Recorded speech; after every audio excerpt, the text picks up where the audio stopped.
Bien, entonces entiendo que ya van a acabar el diplomado, ¿no? Entonces el diplomado iba de Derecho de Sucesiones y también de los plenos casatorios. Hoy día vamos a analizar, a recordar para algunos y para algunos tal vez recién ver lo que es el octavo pleno casatorio. ¿Ya? Para eso les he traído unas diapositivas, las voy a proyectar.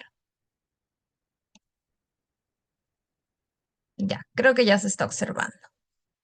Bien, a veces, bueno, es costumbre mía, ¿no? A veces leer el chat por si hay alguna duda de lo que estamos hablando, de preferencia del tema, ¿no? Porque a veces se preguntan cosas relacionadas, ¿no? Pero vamos a concentrarnos en el tema y solo si nos sobra el tiempo podríamos tal vez absolver otras dudas. Entonces, el octavo pleno casatorio es un pleno casatorio que se caracterizó por demorar mucho en salir la resolución de la Corte. De hecho, incluso, ¿no? Dentro de la línea de tiempo, el noveno pleno casatorio salió antes que el octavo pleno casatorio, ¿no? Entonces, esa es una particularidad de este pleno. ¿No? Y bueno, también no es un pleno que tenga votación unánime, sino que hay un voto en mayoría y hay un voto en minoría, ¿no? Entonces, todo esto es importante tenerlo en cuenta, porque es un pleno que ha sido criticado, ¿no? Por bastantes abogados, profesores de derecho, ¿no? Incluso jueces, ¿no? Porque pues no siempre se está de acuerdo con todas las decisiones que toma la Corte. Sin embargo, esta es la decisión que se ha tomado, ¿no? Y que tal vez con el transcurso del tiempo cambie, pero actualmente tenemos nuestros precedentes, ¿no? Entonces, los temas que vamos a desarrollar hoy es la sociedad conyugal, porque es importante para este pleno que entendamos que es una sociedad conyugal, el régimen patrimonial que surge en el matrimonio, porque existen dos regímenes que se pueden desarrollar en un matrimonio, y los precedentes vinculantes que nos ha dado el octavo pleno. Entonces, cuando estamos hablando de sociedad conyugal, estamos hablando de un matrimonio, es decir, hay un cónyuge A, un cónyuge B, ¿no? Así vamos a tratar de, todo el tiempo voy a estar hablando de cónyuge A y cónyuge B. ¿Ya? Quiere decir que hay un hombre y una mujer casados que durante su matrimonio pueden ir adquiriendo bienes, deudas, responsabilidades, ¿no? Entonces todo eso es importante. Y la sociedad conyugal es toda esta sociedad que se forma a partir del acto jurídico del matrimonio, ¿ok? El régimen patrimonial es el régimen que va a caracterizar a un matrimonio. Actualmente en nuestro país, en Perú, tenemos dos regímenes, que es la sociedad de gananciales y la separación de patrimonios. Nosotros seguramente estamos familiarizados con la sociedad de gananciales, ya que es el régimen más utilizado, pero nuestra normativa también permite el otro régimen, ¿no? Entonces, ¿qué es un régimen patrimonial? Pues es las normas, las reglas que van a regular el tratamiento de los bienes que se van adquiriendo durante el matrimonio. ¿Por qué? Porque cuando dos personas se casan, se va a formar, como dije, una sociedad. Y una sociedad implica tener obligaciones frente al resto, ¿no? Porque un matrimonio puede adquirir un préstamo, un matrimonio puede adquirir un bien, un matrimonio puede vender un bien, ¿no? Entonces, todos estos actos jurídicos que va a adquirir no es que lo adquiere el cónyuge A más el cónyuge B, no, sino la sociedad en completo. Entendamos esto como un ente distinto que se forma al realizarse el acto jurídico del matrimonio. No es tanto como sumar A y B o Pepito más María, no, sino es la sociedad conyugal conformada por Pepito y María, ¿no? Entonces estamos hablando de un ente diferente, ¿no? Y por eso es que este ente, que es la sociedad conyugal, va a tener que tener normas donde va a regularse todos los actos que ellos realicen durante el matrimonio. Entonces, nuestro código actual, que es el de 1984, regula, como dije, dos tipos de régimen. Ahora, nuestro régimen no responde exclusivamente a la voluntad de los contrayentes o cónyuges, sino que está supeditado a ley. ¿Por qué? Porque actualmente las personas que se casan, si bien es cierto, pueden optar por dos regímenes, también es cierto que la sociedad de gananciales es el régimen que está automáticamente cuando tú te casas. Es decir, si una persona no sabe que existe el otro régimen, pues va a ser sociedad de gananciales sí o sí. ¿Ya? Entonces, ¿hay una preferencia por este régimen? Sí. Si estamos de acuerdo o no estamos de acuerdo, es un poco irrelevante, pero en realidad nuestra sociedad le funciona ahora tener un régimen de sociedad de gananciales. Ahora, es necesario que existan estas normas en nuestro Código Civil porque, como dije, no es como que dos personas particularmente realizan actos, sino que son dos personas que forman una sociedad conyugal. Y estas relaciones económicas tienen que tener un ordenamiento, tienen que tener una normativa para que pueda los terceros tener seguridad jurídica también cuando se relacionan con esta sociedad conyugal. ¿Ya? Si no existieran estas normas, la sociedad conyugal podría hacer o deshacer y no habría un régimen, una norma que nos diga qué es lo correcto, qué es lo incorrecto, qué actos se va a realizar si el matrimonio no está realizando actos tal vez legítimos, ¿no? Entonces es importante este régimen patrimonial. Ahora, algunas reglas que hay que conocer dentro de lo que es el régimen patrimonial es que antes de la celebración del matrimonio, los futuros cónyuges pueden optar libremente por el régimen de sociedad de gananciales o por el de separación de patrimonios, ¿ya? Pero eso es antes. Ahora, durante el matrimonio, si digamos ellos se casaron y optaron por la sociedad de gananciales, luego pueden sustituir un régimen por el otro, ¿sí? O incluso también si se casaron con separación de patrimonios, luego pueden sustituir un régimen por el otro. Pero si es que esto pasara, se tiene que hacer una liquidación, porque cuando nosotros estamos hablando de sociedad de gananciales, ahorita voy a poner en la diapositiva de la sociedad de gananciales, se van a generar bienes de dos tipos, los bienes propios y los bienes sociales. Entonces, si quieren cambiar de régimen, sí se puede hacer, pero implica que pues se haga una liquidación de todos los bienes que ya habían adquirido. Y bueno, el artículo 300 nos indica que cualquiera sea el régimen, ambos cónyuges están obligados a contribuir al sostenimiento del hogar con sus respectivas posibilidades y rentas, ¿ya? Estos son reglas generales del matrimonio. Ahora, la sociedad de gananciales, como dije, implica que existan dos tipos de bienes, que son los bienes propios y los bienes sociales. Acá creo que lo he puesto, sí. Los bienes propios, ustedes pueden, si tienen ahorita su código civil, pueden abrir el artículo 302 y ahí van a encontrar una descripción de todo lo que son bienes propios.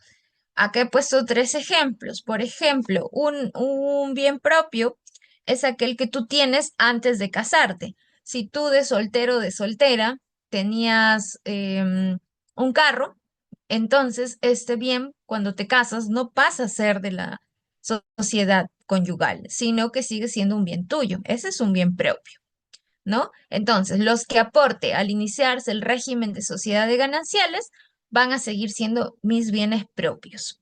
¿Qué más? Los que adquiera durante la vigencia del régimen a título gratuito.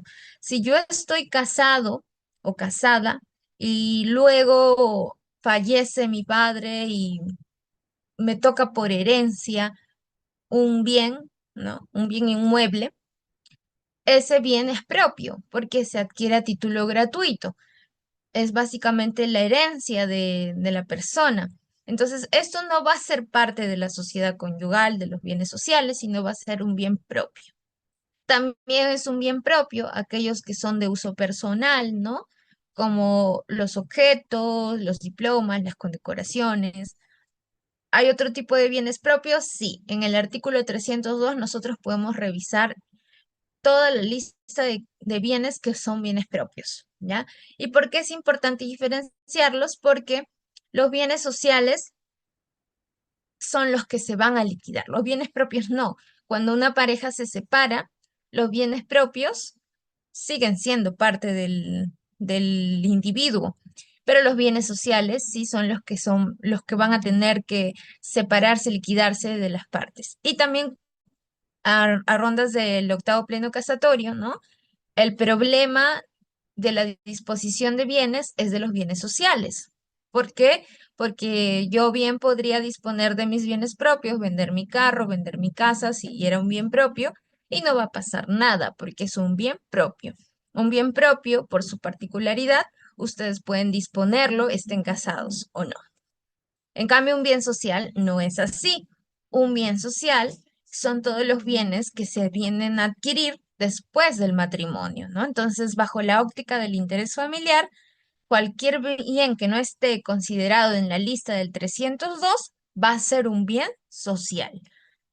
¿Qué más? Los bienes sociales son cualquiera que los cónyuges adquieran por su trabajo, industria o profesión, así como los frutos y productos de los bienes propios.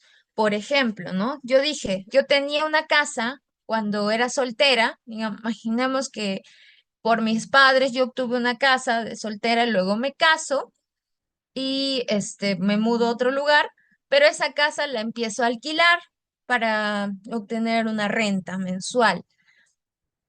Esa renta que obtengo del alquiler es el fruto de mi bien propio.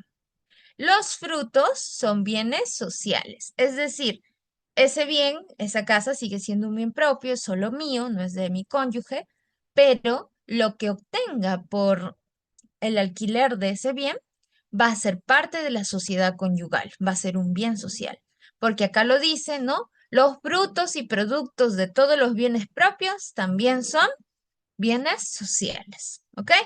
Entonces, no es tan sencillo simplemente decir, ah, ya como este es mi casa, es bien propio, entonces lo alquilo y ese dinero solo es mío. No, no es así. Todos los frutos vienen a ser parte de los bienes sociales. También todo lo que cuando ya hay una pareja de cónyuges, todo lo que ustedes obtienen de su trabajo es parte de la sociedad conyugal. Es como que se junta y se forma un bien nuevo, ¿no? Un patrimonio nuevo. Entonces, así tú aportes 10 y el otro aporte 100, entonces ya tenemos 110, no importa. Igual todo es de los dos como una sociedad conyugal y es de los dos por igual, ¿ok? Porque así funciona la sociedad conyugal cuando estamos en la sociedad de gananciales, ¿ok? Ahora, también tienen la calidad de bienes sociales los edificios construidos a costa del caudal social en el suelo propio de uno de los cónyuges. ¿Qué quiere decir? Que yo puedo tener tal vez un terreno, ¿no? Un terreno que era mío, era un bien propio, pero empiezo a construir ahí cuando ya estoy casado. Todo eso construido viene a ser un bien social, ¿no? Entonces, casi son muy pocos los bienes propios, por eso es que existe una lista en el artículo 302, pero es importante tenerlo en cuenta, ¿no? Porque a veces se considera que este tipo de bien solamente era mío, ¿no? Pero no tenemos en cuenta que todo lo que obtengas de ese bien propio sí es parte de la sociedad conyugal. Bien, volvamos a la sociedad de gananciales. No es una forma societaria, no porque dice sociedad es una forma societaria, es más una comunidad de gananciales. Tampoco es igual a la copropiedad, no es que hay uno y dos propietarios, sino que acá se forma un patrimonio autónomo, un patrimonio nuevo. Es como un ente que existe solamente por la sociedad conyugal. En este patrimonio no existen el hombre ni la mujer de manera individual, sino se ven como uno solo, ¿ok? No es que podamos sumarlos, como dije, sino que ya es básicamente están unificados como un patrimonio. Ahora, acá es lo que nos interesa. A ambos corresponde la administración del patrimonio social. Es decir, todo lo que obtienen y todos los bienes, tanto muebles e inmuebles que adquieren, les corresponde a ambos administrarlos. Y para disponer de estos bienes sociales o gravarlos, se requiere la intervención de ambos, de marido y de mujer. ¿Por qué? Porque esto es por un principio de resguardo de la familia, del patrimonio autónomo. Ambos, como están dentro de la sociedad conyugal, ambos también tienen que participar al momento de disponer de los bienes sociales. Y eso es lo que nos trae a colación el octavo pleno casatorio. Entonces, ustedes ya saben ahorita que el octavo pleno casatorio solo tiene sentido cuando estamos hablando de cónyuges que se han casado bajo el régimen de sociedad de gananciales, porque es este el régimen que tiene bienes propios y bienes sociales. Ahora, existe otro régimen, les dije, que era el de separación de patrimonios. Este casi no lo vamos a abordar porque es muy particular, ¿no? Acá ambas personas, tanto el cónyuge A como el cónyuge B, se casan, pero mantienen la autonomía de sus patrimonios. Entonces, acá todo lo que ingresa o digamos yo traigo tanto, eso solo es mío, el otro trae tanto, eso solo es de él. Cada uno va a seguir alimentando su patrimonio de manera individual. Acá no se juntan los patrimonios. Cada cónyuge va a conservar la propiedad, administración y disposición de sus bienes presentes y futuros. Entonces, si adquiero yo un bien, va a tener que ir a nombre mío o cónyuge B, ¿no? Acá ya no va a existir esos problemas de bienes sociales porque cada uno se hace responsable de sus propiedades, cada uno administra sus bienes, ¿no? Entonces cada uno también dispone de sus bienes, los puede vender, los puede alquilar, ¿no? Entonces cada uno tiene la individualidad para poder realizar actos de disposición. Ahora, no implica un decaimiento del vínculo matrimonial, el mismo que se mantiene con todos los derechos y deberes que nacen del matrimonio. Todo lo demás es igual, los derechos y los deberes son iguales, es decir, que ambos tienen que colaborar para el hogar, eso también es igual, que ambos se deben cuidar, eso también es igual. Claro que para una visión del patrimonio, ahí sí es todo diferente, ¿no? Y cada cónyuge también responde de sus deudas con sus propios bienes. ¿Por qué? Porque cuando una sociedad de gananciales, cuando estamos hablando del otro régimen, digamos, adquiere un préstamo y no lo paga, el banco puede cobrarse de los bienes sociales. Pero en cambio, en un régimen de separación de patrimonios, si el cónyuge A adquiere una deuda, el banco no puede cobrarse de los bienes del cónyuge B, ¿no? Tiene que cobrarse de los bienes del mismo cónyuge que adquirió la deuda. Porque acá son como acá sí son casi como copropietarios, ¿no? Porque acá cada uno separa su patrimonio. ¿Ok? Este es un régimen que es menos utilizado porque a veces no lo conocen, porque también es complicado, ¿no? A veces lidiar con este tipo de régimen, aunque cada régimen tiene sus propias complicaciones, ¿ok? Pero hoy día, para el análisis del octavo pleno casatorio, recordemos que estamos hablando de los matrimonios que tienen un régimen de sociedad de gananciales. Bien, a ver, voy a leer. Acá veo 11 comentarios en el chat.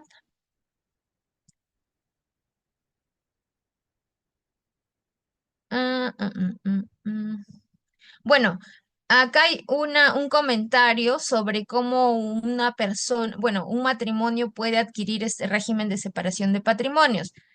Cuando uno se casa, automáticamente te pone en el régimen de sociedad de gananciales. Para que tú estés en el régimen de separación de patrimonios, tienes que expresarlo a través de una escritura pública ante un notario.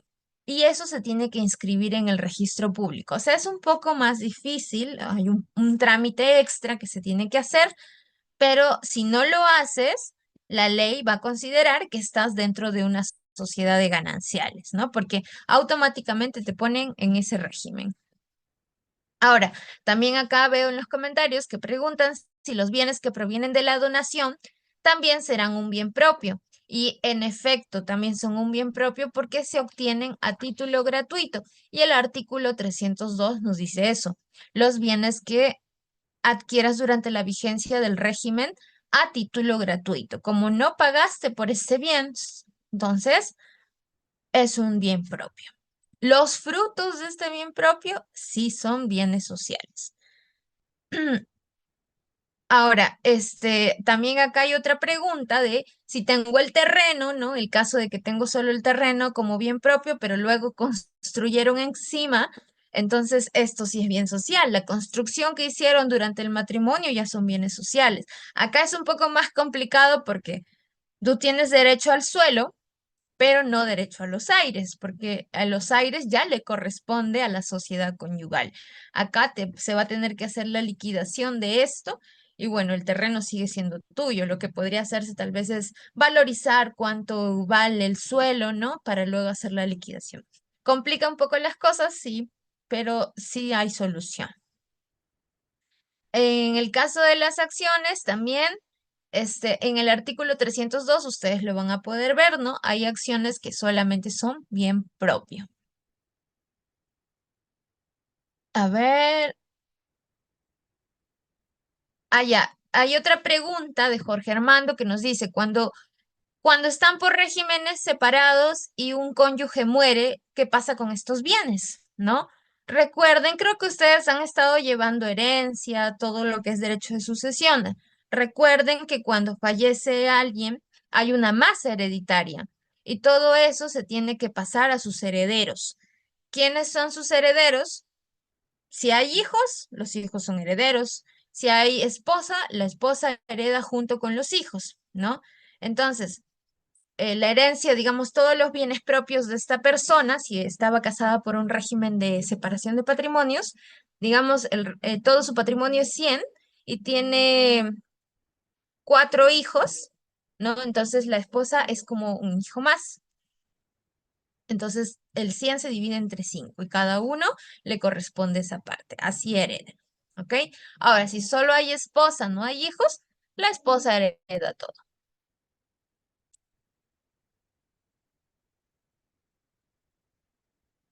También preguntan, ¿son bienes propios los derechos de autor, inventor de la persona? Sí, son bienes propios, ¿ya? Por eso les recomiendo revisar el artículo 302 porque hay como 8 o 7, siete acápites que nos describen cuáles son los bienes propios, ¿ya? Entonces, eso es importante tenerlo en cuenta. Bien, entonces sabiendo esto, ya podemos ingresar a nuestro tema que nos compete el día de hoy, que es el octavo pleno casatorio, ¿no? El octavo pleno casatorio es justamente sobre actos de disposición que se realizan durante el matrimonio, pero solo lo realiza uno de los cónyuges. ¿Qué es lo que pasa? Que empieza, ya existían varios casos, no sé si ustedes saben cómo funcionan los plenos, pero no es que este caso en particular sea muy complicado y por eso se abre un pleno, no, sino que ya vienen existiendo varios casos donde se muestran las mismas complicaciones, ¿no? Entonces pasaba que a veces uno de los cónyuges vendía o realizaba un acto de disposición de los bienes sin la presencia del otro, sin la firma del otro cónyuge. Entonces, esto no se sabía si era nulo, si era anulable, cuál era la demanda correcta y también los efectos de cada uno son diferentes, ¿no? Porque un acto nulo no hay manera de subsanarse, un acto anulable sí hay manera de subsanarse, ¿no? Entonces, el caso típico es que un cónyuge, digamos otra vez Pepito María, ¿no? Pepito vende un carro, no, una casa, ¿ya? Una casa que tienen ellos, ¿no? Que no la usan, la vende por un buen precio, imaginemos, ¿no? Y María no participa en ese acto jurídico, ¿no? Ahora, el tercero que compra ve que el DNI dice soltero, no han cambiado su DNI porque eso también no es automático, tú tienes que hacer el trámite para cambiar tu estado civil en el DNI. Entonces él ve que es soltero, pues le da, le dice, ya vamos a realizar este acto jurídico, le da el dinero y ya está, ¿no? Acá este acto por nuestro artículo 315, también les digo, vayan a revisar el 315, no podría ser nulo, ¿no? ¿Por qué? Porque no se está realizando con la participación del otro cónyuge. Y recordemos, ¿no? Que cuando estábamos hablando de una sociedad de gananciales, para disponer de los bienes sociales o grabarlos, se requiere de la intervención de ambos. Ambos tienen que intervenir. Entonces acá estaba actuando, tal vez no de mala fe, ¿no? Pero estaba actuando incorrectamente el otro cónyuge. Ahora, ¿qué podría pasar? Podría pasar que luego vaya Pepito y le diga a María, mira, vendí el bien, obtuve un buen precio y María esté de acuerdo, ¿no? Pero entonces acá implica mucho y es importante, es súper relevante si este acto es nulo o ineficaz, porque si es nulo, ese contrato no es válido, ¿no? Pero si es ineficaz, ese contrato podría ser válido y luego se subsana, ¿no? Va luego María y firma, ¿no? Entonces, esa era la gran discusión del octavo pleno casatorio. Entonces, la norma a interpretar es esta, la del artículo 315, que nos dice, para disponer de los bienes sociales o gravarlos, se requiere de la intervención de marido y mujer. Empero, cualquiera de ellos puede ejercitar tal facultad si tiene poder especial del otro. Ahora, si uno de ellos, el cónyuge que va a realizar el acto, puede ser cualquier acto, ¿no? Acá como ven abajo dice actos de disposición, compraventa, hipoteca, fideicomiso, usufructo, donación, cualquier acto, pero el acto más común es compraventa, así que vamos a trabajar con ese acto. Entonces, si el cónyuge va a realizar una compra-venta, también puede actuar con un poder, ¿no? Porque digamos, María le firmó un poder a Pepito de que él puede realizar actos de compra-venta, de usufructo, ¿no? Entonces, un poder amplio le da a Pepito. Entonces, él está dentro de lo legal en este artículo, porque está realizando actos, pero con la autorización del otro cónyuge. Ahora, ¿qué es lo que la Corte nos dice a través de este pleno casatorio? Que si es nulo o ineficaz, nos dice, depende. Nos dice que en algunos casos se va a tener que invocar la nulidad y en algunos casos la anulabilidad. ¿Ya? Entonces vamos a analizar los precedentes y también vamos a analizar qué, digamos, qué particularidades nos trae cada caso en concreto. A ver, vamos a ver qué más hay en el chat ahorita. Acá, por ejemplo, preguntan en el chat, buenas noches, para vender mi bien propio tiene que firmar también mi esposa. Acá la respuesta, ¿cuál es? Los bienes propios, al ser propios, solamente nos pertenecen a nosotros. Entonces, los actos de disposición solamente los vamos a hacer nosotros, ¿no? Entonces, en efecto, Yerfir, Kaira, no tiene que firmar la esposa. ¿Por qué? Porque es un bien propio, no es necesario, ¿ya? Cuando es un bien social, ahí sí o sí. Entonces, este artículo 315 es solamente en el caso de bienes sociales. Si ustedes tienen un bien propio, esto no entra a detalle de este pleno porque acá no estamos hablando de bienes propios, estamos hablando de bienes sociales. A ver, ¿qué más?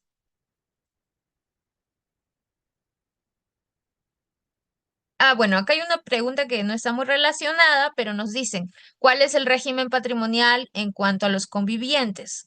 Ya, las uniones de hecho, es decir, las convivencias que están inscritas en el registro público, se caracterizan por solo tener un régimen, que es el de sociedad de gananciales. Va a ser el mismo, todas las mismas reglas que tiene una sociedad de gananciales. Ellos no pueden separar, optar por el régimen de separación de patrimonios, ¿ok? Pero solamente estamos hablando de los derechos o el régimen puede existir cuando las convivencias se han inscrito. Por eso es importante. Las convivencias actualmente en nuestro país están protegidas, sí, siempre y cuando estén inscritas. Si no se han inscrito y simplemente están viviendo juntos, pues no se está generando ningún derecho. Luego pueden declararlo judicialmente, pero es más complicado.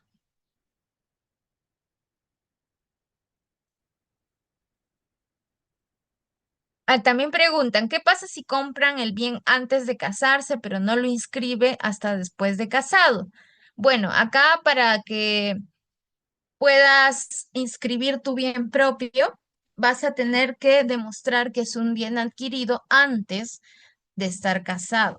Si tienes esa forma de demostrarlo, sí se puede inscribir.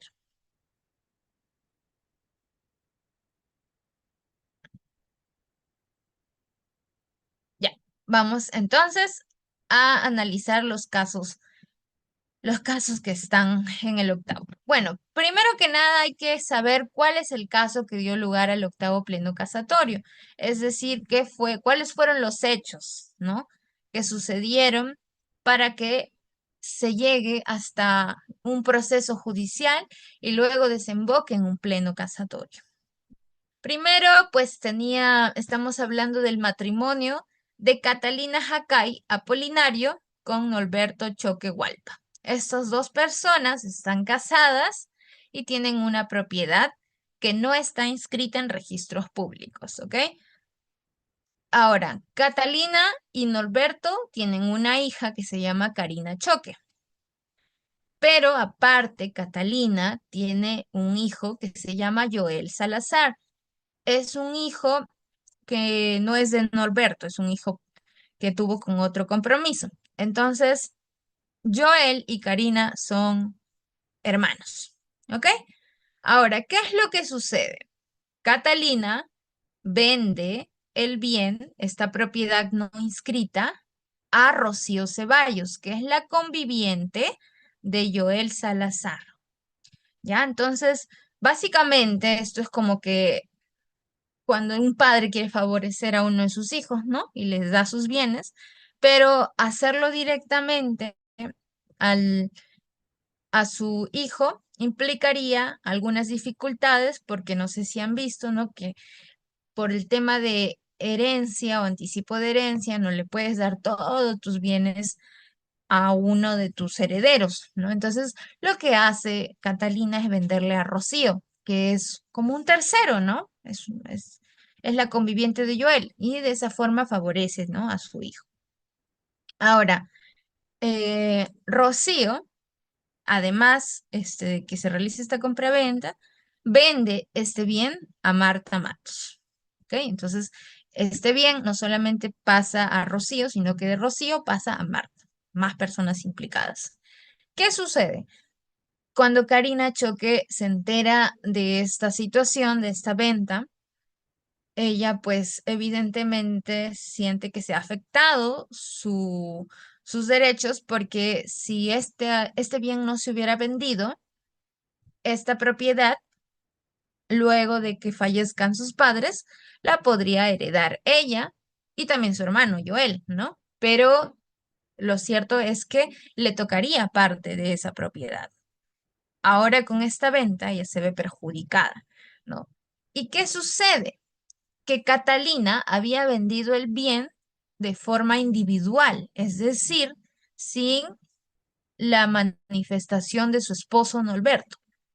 Norberto no participó en este acto jurídico, simplemente Catalina lo hizo sola, ¿no? Y dicho sea de paso, Rocío también conocía que Catalina estaba casada, pero pues igual realizó el acto jurídico, ¿no? Entonces acá había pleno conocimiento. Entonces, bueno, cuando Karina se entera de esta compraventa y además se entera que su padre Norberto no había participado en esta compraventa, en este acto jurídico, decide demandar la compraventa uno y la compraventa 2 por nulidad. ¿Por qué? Porque faltaba la manifestación de voluntad del padre. ¿Ok? Entonces, este es el caso que dio lugar al octavo pleno casatorio. Estos casos, como dije, ya venían siendo bastantes comunes. Sucedían que se hacía disposiciones del bien social, ¿no? Sin participación del otro. Ahora, disposiciones no solamente es compra de venta, también implica otros actos, pero este era el más común, ¿no? Ahora, es importante acá tener en cuenta, ustedes que han estado llevando derecho de sucesiones, y a ver, les pregunto, ¿qué pasaría si Norberto y Catalina hubieran vendido esta propiedad a Rocío y ambos hubieran firmado, ¿este acto sería válido? A ver, les pregunto acá a los participantes, ¿cuántos tenemos? Tenemos, wow, 281 participantes, pero ya. Entonces, si este matrimonio hubiera vendido a Rocío Ceballos y ambos hubieran participado, ambos hubieran firmado, ¿este acto sería válido? Ya veo las respuestas y muchos dicen, sí, sí sería válido. Es válido. Claro. ¿Por qué es válido? Pues porque es un acto jurídico que cumple, ¿no? Los requisitos. Está la manifestación de voluntad, ¿no? Es a título oneroso. eh, en sí, los padres, ¿no? Y esto lo digo porque ustedes están en un diplomado que también implica sucesiones. Los padres no tienen la obligación de dejar herencia, ¿ok? No es que, o al menos hay una creencia en nuestra sociedad mucho de que se tiene que dejar herencia a los hijos y los padres no están obligados a hacerlo. Un padre, una madre se pueden gastar todo lo que tienen, todos sus bienes en vida y pues al final no queda nada para los hijos y eso no es ilegal, no está mal. Porque al final son sus bienes. En vida uno puede disponer de sus bienes como desee. Ahora, hay algunas limitaciones cuando tú le das a un hijo, porque un hijo es un heredero y si existe un hermano, estás favoreciendo, ¿no? Ahí sí hay limitaciones, pero si le das a un tercero, no hay problema, porque son tus bienes y tú puedes disponer de ellos como desees, ¿ok? Ahora, que ten, que sea inscrita o no inscrita no es relevante, porque recordemos que las compraventas o los actos jurídicos son, existen, ¿no? Y son válidos aun si no están inscritos. La inscripción en registros públicos es para tener mayor seguridad jurídica, pero no es que esto invalide el acto jurídico en sí, ¿ok?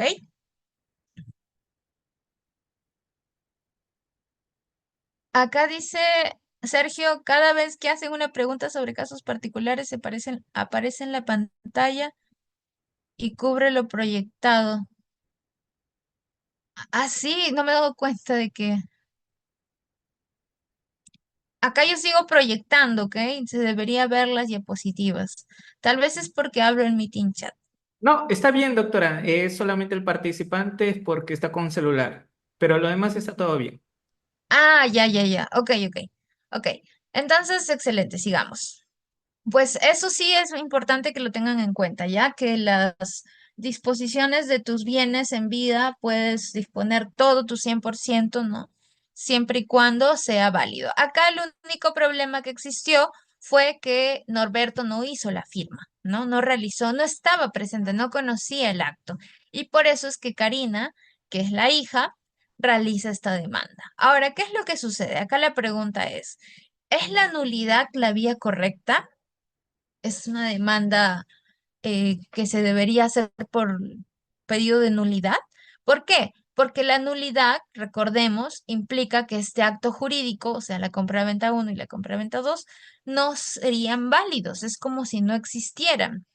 Entonces, este patrimonio jamás salió de acá, ¿no? Se quedó con esta sociedad conyugal. Eso implica la nulidad. En cambio, la ineficacia implica que este acto podría ser subsanable, ¿no? Podría Norberto firmar y estos actos son completamente válidos. Ahora, también existe un problema para estos terceros. ¿Por qué? Porque cuando un acto se declara nulo, esta persona pierde totalmente el bien. Y por ejemplo, acá Marta Matos ella adquiere el bien de buena fe, ¿no? Y sería injusto, ¿no? Que pierda totalmente el bien porque es un acto nulo. Entonces, todos estos problemas surgen a partir de esta compra-venta, ¿no? Entonces, acá vamos a ver, justo el día de hoy es para analizar, qué es lo que nos dijo la Corte frente a estas problemáticas que surgen, ¿ok? Bien. Existen dos tesis, que es la tesis de la nulidad y la tesis de la ineficacia. La tesis de la nulidad defendida por algunos y la ineficacia defendida por algunos otros, pero ¿qué es lo que nos dice la nulidad? La nulidad, los que defendían la tesis de la nulidad nos decían que es nulo porque no existe manifestación de voluntad. Ustedes saben que para que un acto jurídico sea válido se requiere ciertos requisitos. Uno de ellos es la manifestación de voluntad. Como solo participa uno de los cónyuges y no el otro, es como que no hay una manifestación de voluntad, no está completa. Entonces, eso invalidaría el acto. Esta es una posición que también se ha dicho de la tesis de la nulidad, pues que cuando cuando participa solo uno de los cónyuges, esta persona no está legitimada para poder realizar este acto. Entonces podría decirse que el objeto es jurídicamente imposible, ¿no? También por ahí. ¿Qué más se ha dicho? Que se vulnera el orden público. Nosotros sabemos que el matrimonio es un acto que tiene que ver con todo el impacto social que realiza. Entonces, hay normas de orden público que hay que seguir. Entonces, el hecho de realizar un contrato sin la participación del otro cónyuge podría estar vulnerando el orden público, ¿no? Entonces, estas son algunas de las tesis. Vamos a leerla de acá. Nos dice Plácido que la voluntad concorde de los cónyuges se requiere como elemento constitutivo necesario para la validez del acto, siendo así que el acto que se practica sin intervención de uno de ellos, o sea, solo por un cónyuge, es nulo por falta de manifestación de voluntad. Esta se configura con la intervención de ambos cónyuges, o sea, solo existe manifestación de voluntad si ambos participan. Puede suceder que aún sin su consentimiento no tenga nada que oponer el acto realizado. O sea, les puse un ejemplo, ¿no? ¿Qué tal si lo realizó sin el otro cónyuge, pero digamos obtuvo un buen dinero por esta venta? Va y le dice a su cónyuge, vendí este bien, y el cónyuge dice, ah, qué bueno que lo vendiste, ¿no? Entonces, no lo hizo con su consentimiento, pero el otro cónyuge pues no tiene objeciones. Entonces, más bien lo ve ventajoso, obtuvo un buen dinero por eso. Entonces, acá surge la duda. No parece adecuado caracterizar esta situación como una acción de nulidad radical e insalvable, sino más bien como una acción de anulabilidad, cuyo ejercicio va a depender del arbitrio del cónyuge no interviniente. Entonces, acá justo aparece esta idea, ¿no? Declarar nulidad es radical. Este acto, cuando se declara nulo, no tiene forma de salvarse, va a ser como un acto que no existe. Pero en cambio, si se declara anulable, el cónyuge que no intervino en este acto jurídico podría decir, yo estoy de acuerdo, ¿no? Entonces se subsana y el acto va a ser válido.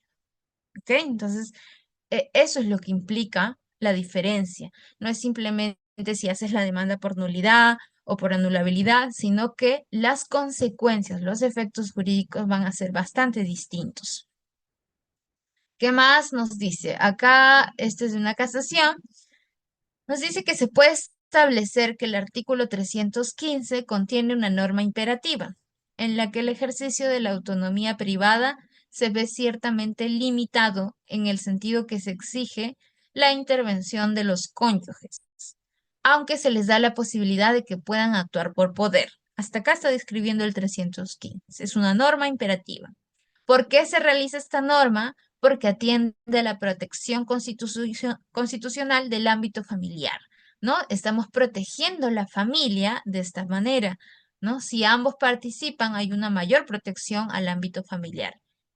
También entre ellos del ámbito patrimonial de la familia. Por ello, de no cumplirse con esta norma imperativa contenida en el 315, se estaría contraviniendo una norma de orden público, por lo que resulta aplicable el artículo 5 del título preliminar.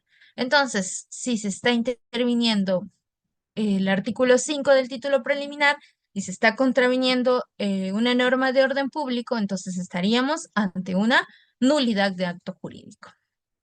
Hay más argumentos a favor de la nulidad? Sí, Pero como dije, otro argumento es esto del objeto jurídicamente imposible, ¿no?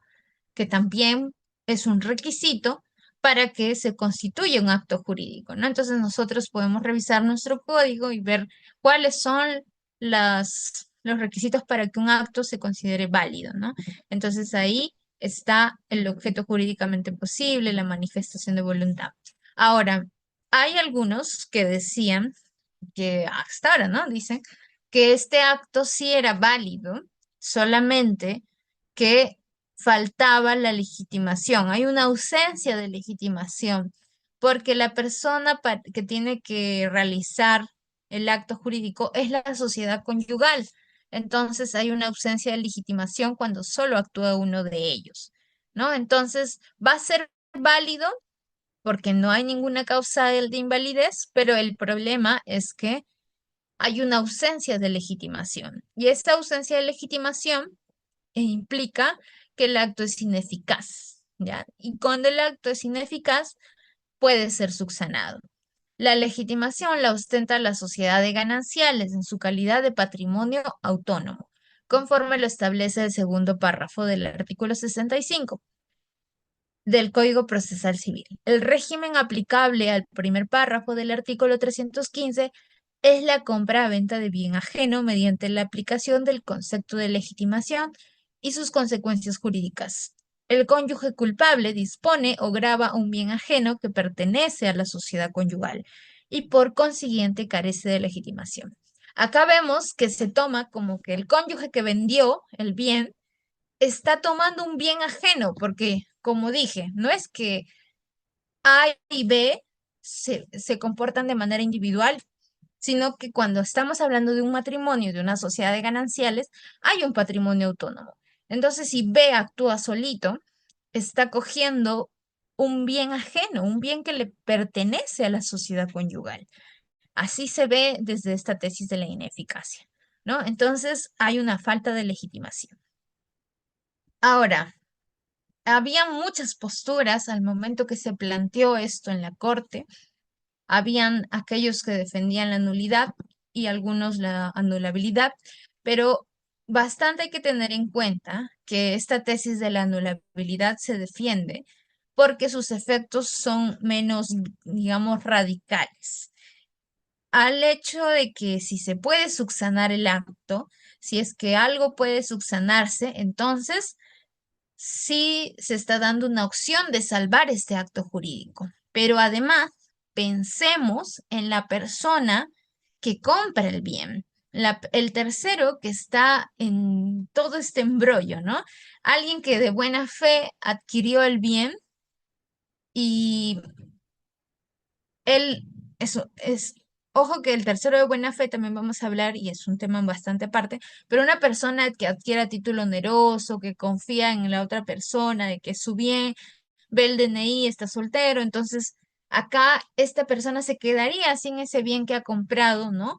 Por este detalle de la tesis de la nulidad, ¿no? Entonces por eso es que muchos académicos presentan esta tesis de la ineficacia, porque de alguna manera también así podrían salvar esta situación. ¿Ok?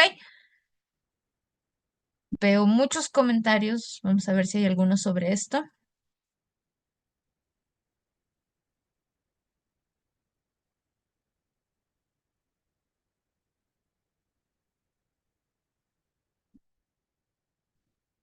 Ya. Acá, por ejemplo, veo una pregunta que tiene que ver con la inscripción del bien. Como les comenté en el caso que dio lugar al octavo pleno casatorio, el bien no estaba inscrito, ¿ok? Y cuando compras un bien no inscrito, pues la seguridad jurídica es, acá pues no tienes tanta seguridad jurídica, ¿no? Porque no ves en el registro a quién pertenece, ¿no? Aquí pues no solamente es una diligencia del comprador, sino también del vendedor que debe inscribir su bien. Pero estos casos son muy comunes en nuestra sociedad. Casi, al menos en Perú, se venden bienes sin que estén inscritos en registros. Y hay personas que viven ahí años, ¿no? Sin saber que ese bien tal vez le pertenecía a otro. Pero, o sea, nosotros podemos decir, Esto es responsabilidad de las partes, pero también hay que tener en cuenta la realidad social en la que vivimos, en que muchos bienes no se encuentran inscritos, ¿no? Bueno, a ver, ¿qué más dice?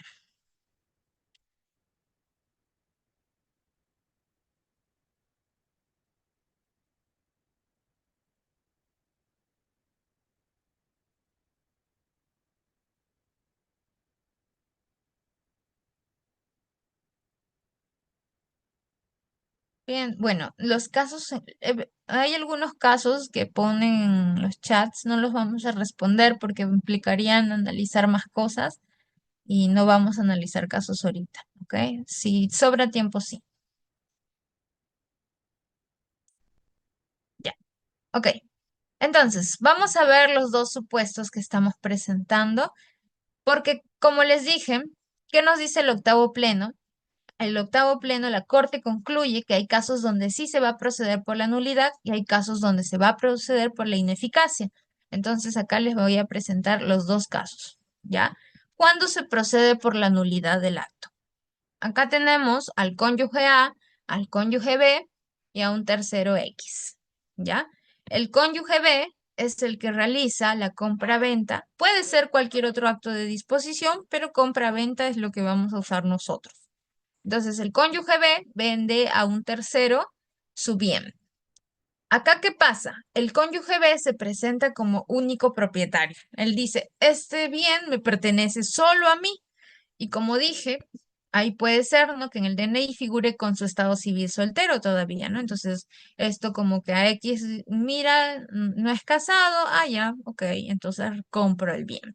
Realiza este acto de disposición. ¿Qué va a pasar cuando cónyuge A se entere y no esté de acuerdo con este acto?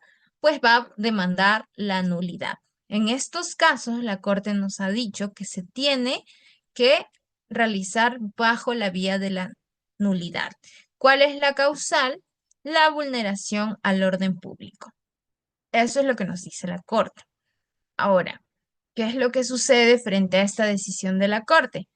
Que este acto no es subsanable. Recordemos que la nulidad tiene efectos de que el acto no existe. Tiene efectos de que todo se regresa al momento originario antes de realizarse el acto jurídico. Entonces, cuando se declare nulo este acto, pues no hay forma de salvar esa compraventa. ¿Ok? Esto es complicado porque, como dije, podría existir este supuesto donde el cónyuge A esté de acuerdo con esa compraventa. No participó, pero está de acuerdo con esa compraventa. No puede ratificar, no puede subsanar nada. Este acto es nulo, no es válido. Ahora, acá la buena fe del tercero es irrelevante. Si actuó de buena fe o de mala fe, o sea, si conocía que estaba casado o no, no es relevante. ¿Por qué? Porque siempre va a ser nulo ese acto jurídico, ¿ok? Ahora, la inscripción no hace que desaparezca la nulidad. ¿Qué pasa si cónyuge B le vende a X y X lo inscribe en el registro público? Igual cónyuge A puedes solicitar bajo una demanda la nulidad y esta inscripción no va a impedir que el bien regrese a la sociedad conyugal, ¿no? Es decir, la inscripción va a ser irrelevante porque la nulidad lo que hace es partir desde el hecho originario, ¿no? Entonces, como no fue válido, básicamente nunca se realizó esta compraventa y pues el acto de inscripción va a tener que retirarse, ¿ok? Entonces, eso también es perjudicial para el X. Ahora, ¿el X cuándo podría adquirir el bien? O sea, ¿cuándo podría salvarse? Si es que adquiere el bien por prescripción, es decir, después de haber hecho esta compraventa, vivió 10 años en el bien, ahí podría solicitar por prescripción. Pero eso implica que viva 10 años en el bien y que en 10 años cónyuge A no reclame. Cónyuge A o un tercero que esté interesado en el acto. porque recordemos en el caso originario que causó el octavo pleno casatorio, quien demandó no fue Norberto, el esposo, sino la hija, porque la hija tenía intereses en ese acto jurídico. Entonces, ella como tercero podía demandar la nulidad. Eso también es importante tener en cuenta, que en la nulidad un tercero puede realizar esta demanda. Ahora, es complicado que en 10 años no se reclame, pero bueno, podría pasar. Igual las garantías o las posibilidades del tercero son muy pocas, ¿no? Bajo esta conclusión de la Corte. Entonces, por eso es que se critica mucho esta decisión, porque si se hubiera optado por la tesis de la ineficacia, podría salvarse ese acto jurídico, ¿no? Ahora, también es importante tener en cuenta que no existe la transferencia de posesión. No sé si han escuchado de este término, pero algunos decían, ¿no? Si, digamos, la sociedad conyugal que donde estaba viviendo cónyuge B estuvo 6 años en ese bien viviendo y luego vende el bien a X solo le faltan 4 años para que pueda adquirirlo por prescripción. Bueno, eso tampoco es posible porque la transferencia de posesión implicaría que haya un acto válido de transferencia y al anular totalmente el contrato, declararlo nulo, pues no existe ningún acto válido y por ende la prescripción no procedería de esa manera, sino que tendría que X solito vivir 10 años ahí para recién solicitar la prescripción. ¿Ok? Ese es el supuesto que nos da el pleno casatorio. ¿Aquí hay alguna pregunta? A ver, en este caso específico, si no pasamos al caso B.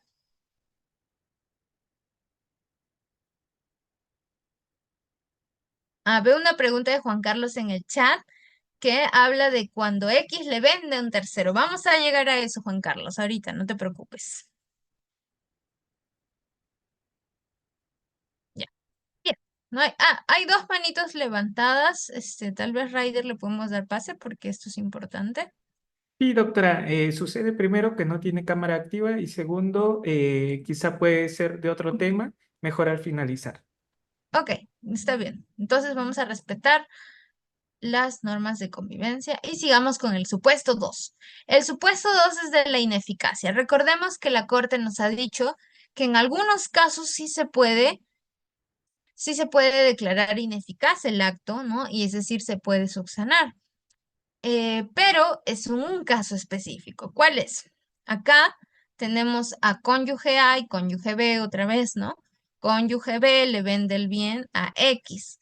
Pero ¿cuál es la particularidad de este supuesto? Que cónyuge B le dice a X que tiene un poder. Le dice, yo cuento con un poder para poder representar a la sociedad conyugal. Es decir, mi acto jurídico es totalmente válido porque tengo ese poder. Es decir, cónyuge B no oculta que está casado, no oculta que ese bien que quiere vender es parte de la sociedad conyugal, pero sí miente al decir que tiene un poder para poder hacer esa compra-venta. ¿Ok? Y X le cree y realiza el acto jurídico. Ahora, acá hay también detalles, ¿no? Cuando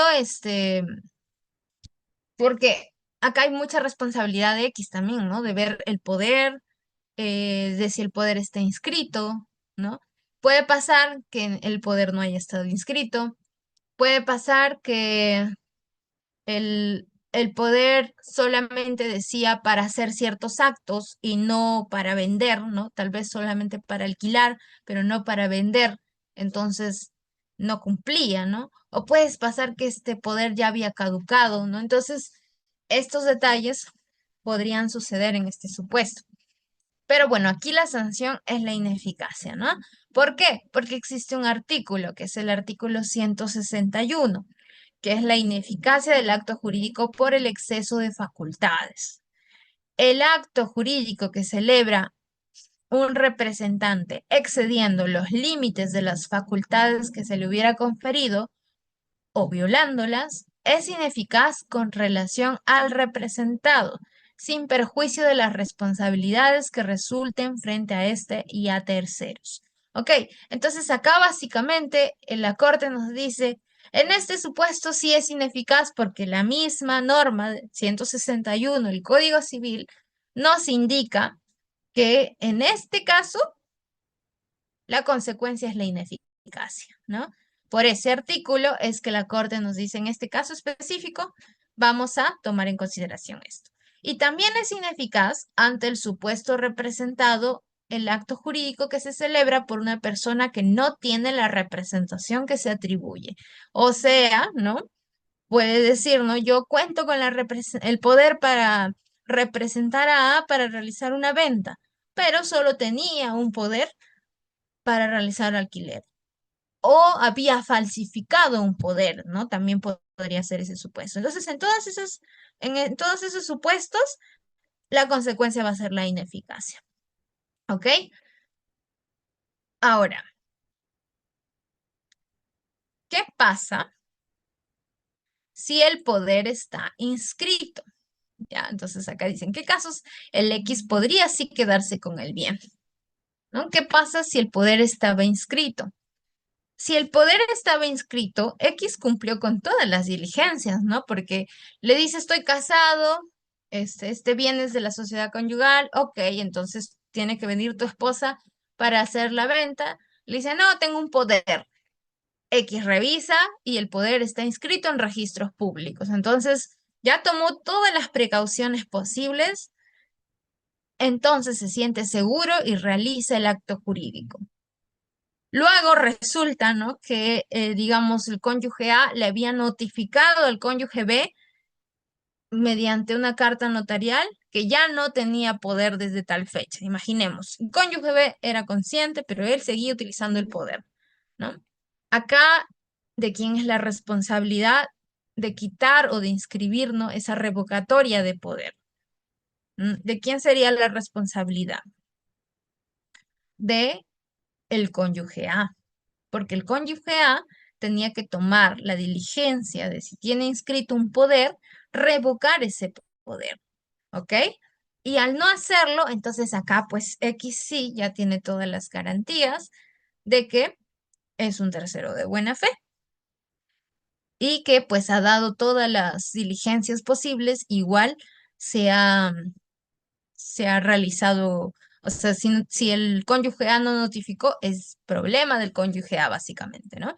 Entonces acá el artículo 2038 nos dice que el tercero que de buena fe y a título oneroso ha contratado sobre la base de un mandato o poder inscrito, no va a ser perjudicado por modificaciones o extinciones de estos, si no están inscritos, ¿ok? Porque básicamente era responsabilidad del cónyuge a inscribir esa revocación o esa modificación. ¿Ok? Denme un minutito para tomar agua, un segundo.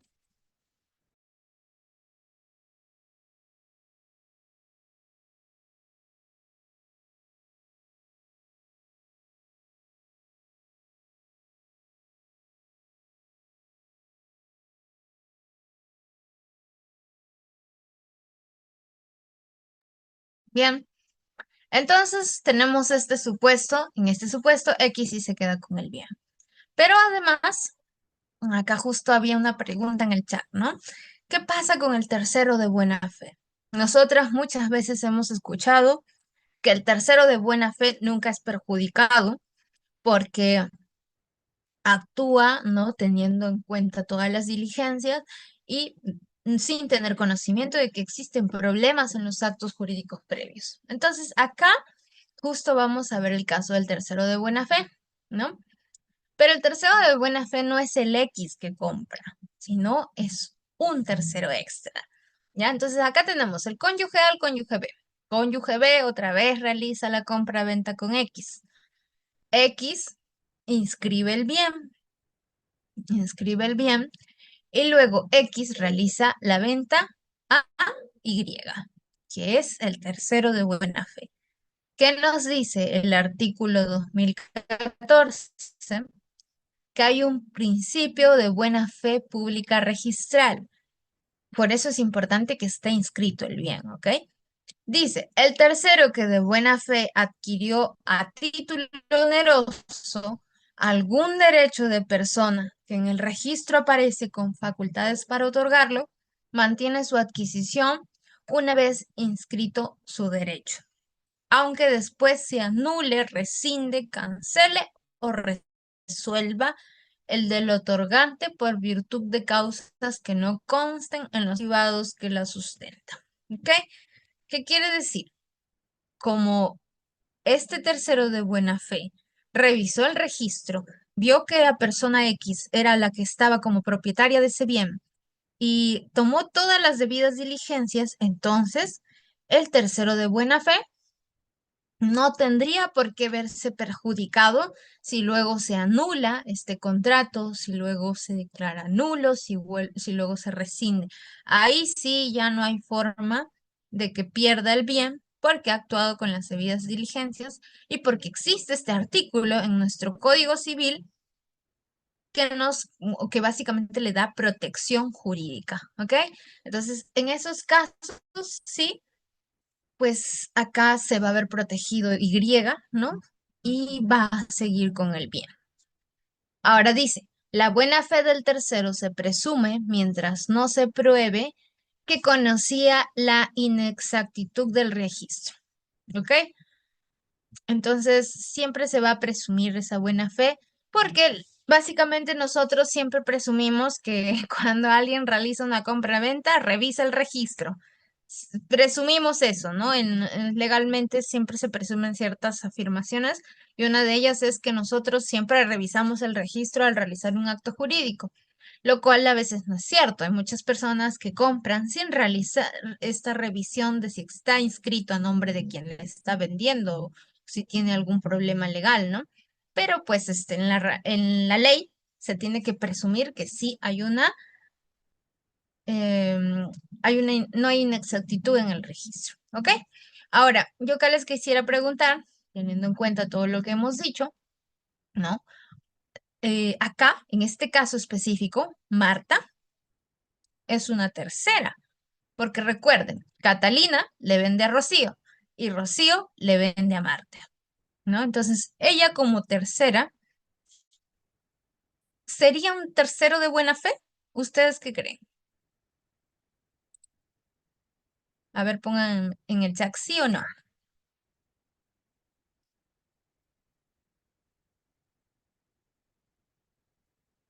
Jenny pone no, Kaira pone yo creo que no, alguien pone que sí, alguien ya puso la respuesta del por qué. Ya. Acá hay una razón por la que no es tercera de buena fe. La razón está arriba. Dice, esta propiedad no estaba inscrita. Al no estar inscrita, no podemos presumir buena fe porque no dicen el registro, ¿no? Entonces recordemos, el artículo 2014 nos indica que se presume la buena fe pública registral, es decir, que requiere una inscripción. Acá en este caso, este bien pues nunca estuvo inscrito. Entonces, acá pues ella no tendría la protección del 2014. ¿Ok? Si el bien se hubiera estado inscrito, luego Rocío lo hubiera inscrito y lo hubiera vendido a Marta, entonces Marta se podría quedar con el bien. Así Karina realice todas las demandas de nulidad que, que tenga que hacer. ¿Y esto por qué? Porque el 2014 la protege. Y ahora, tengan en cuenta que eso no quiere decir que Karina pues se queda sin nada o digamos Norberto hubiera hecho la demanda y se queda sin nada, ¿no? Claro que no, quien tiene que responder es Rocío y Catalina, ¿no? Que son las responsables de haber realizado este acto jurídico, ¿no? Y acá pues habría que ir por otra vía. Pero el bien se quedaría con el tercero de buena fe. ¿Ok? Vamos a ver qué dicen por acá. Dice, en Perú resulta muy caro sanear un predio Este, yo sí creo que hay cosas que tenemos que tomar en cuenta, que nuestra realidad peruana es que los bienes no se inscriben, no se sanean, ¿no? Entonces, eso trae muchas dificultades al momento de realizar actos jurídicos, pero nuestra norma se creó en base a pensar que todo está inscrito, a pensar que todo está saneado, ¿no? Entonces, esa falta tal vez de realidad es la que nos trae a problemas jurídicos, pero tampoco podemos retroceder, ¿no? Y más bien tenemos que tratar de que cada vez los bienes se inscriban, promover el registro, ¿no? El SUNAR hace muchas cosas hace muchas políticas para poder promover el registro de bienes, ¿no? No solamente de bienes, de todo acto en sí, de poderes, también, por ejemplo, el registro del divorcio, ¿no? Vamos a seguir. Las consecuencias. mm,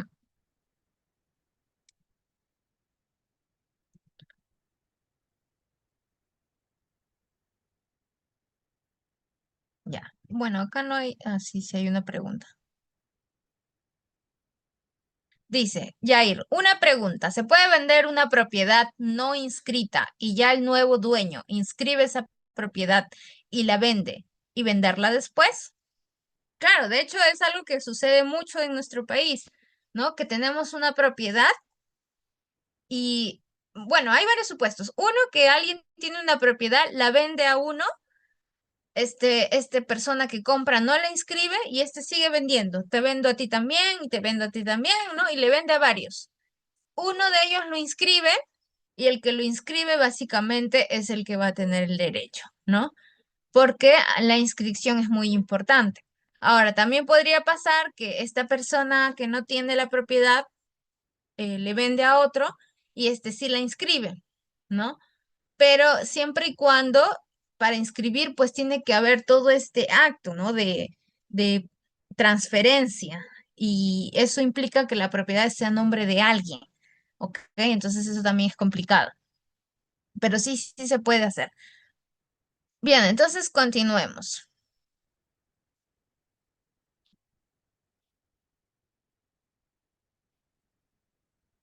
Acá está, el tercero de buena fe. Ahora, hay unos precedentes. Si ustedes tienen el octavo pleno casatorio ahí a la mano, si no, igual se los voy a pasar, sea a Audeápolis, ¿no? Igual en internet está, ustedes ponen octavo pleno y van a encontrarlo. Pero bueno, al final hay unas conclusiones, precedentes. Ya son varios precedentes que se dan, pero vamos a analizar algunos. Bueno, todos en sí, ¿no? Pero algunos con mayor profundidad.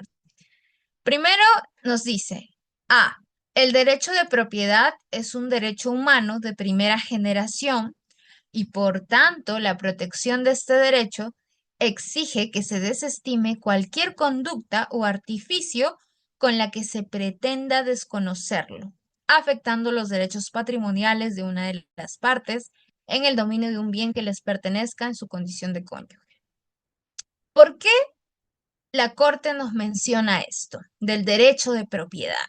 Porque si se dan cuenta, la Corte está protegiendo mucho el derecho de propiedad del cónyuge perjudicado, del cónyuge inocente que no sabía de este acto de disposición, ¿no? Entonces, la Corte es bastante sancionadora, ¿no? Con el acto que surge sin la voluntad del otro cónyuge. Nos dicen, ¿no? Que cualquier conducta que pretenda desconocer este acto tiene que, pues, ser anulado, ¿no? Por eso es que esto fundamenta básicamente su decisión de irse por la tesis de la nulidad. Pero también hay que tener en cuenta, ¿no?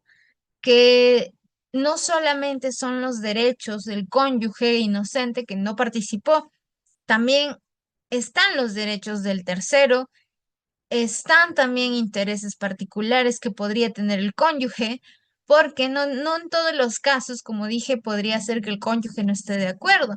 Podría pasar que el cónyuge sí lo esté. Entonces, tal vez se da una protección extremada al derecho de propiedad, o tal vez no, o tal vez sí la Corte esté haciendo bien en cuidar bastante este derecho, ¿no? Entonces eso ya depende de cada uno cómo lo interpreta. ¿Qué más nos dice la B? Las normas que se aplican para la copropiedad de los bienes resultan ser aplicables supletoriamente cuando se trata de la disposición indebida de los derechos que son inherentes a la sociedad de gananciales en la institución matrimonial. Aun cuando existiendo este vínculo, los documentos personales de cada cónyuge no hagan constar esta condición de sus relaciones matrimoniales. Acá esto es curioso porque yo se los dije al inicio, la sociedad conyugal no es como una copropiedad, la sociedad de gananciales no es una copropiedad.